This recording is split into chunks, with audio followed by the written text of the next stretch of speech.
When most people hear the term cyclone, they think about tropical cyclones like Yasi or Tracy, the ones that cause huge damage up in tropical parts of Australia. But actually, cyclones can happen all around the world, and there's a type of cyclone that happens just off the east coast, between about Fraser Island in Queensland and about Wilson's Prom down in Victoria, which we call East Coast lows. East Coast lows cause a lot of different impacts. They cause very heavy rain down the east coast, which can cause widespread coastal flooding as well as flash flooding. They also can cause very strong and persistently strong winds, which cause downed trees, downed power lines, power outages. They also cause very high seas, which can lead to things like shipwrecks in the Stockton Beach in 1974, for example.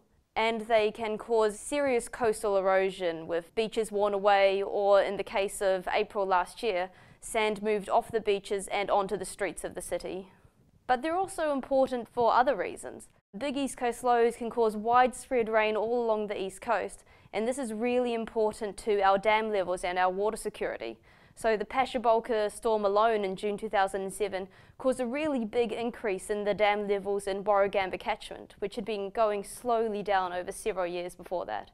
One of the interesting things is that they're not really influenced by those big climate drivers, El Niño and La Niña, like a lot of our other weather systems.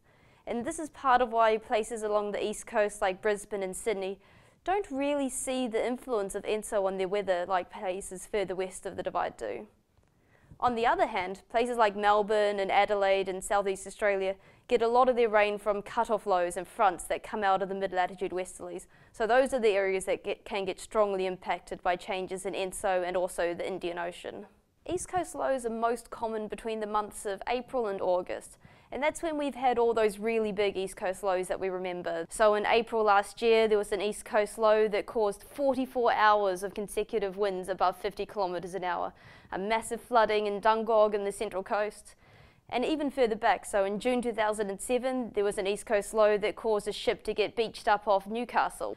But actually they can happen at any time of year. So they are most important during those winter months, but we have to keep an eye on them all year round.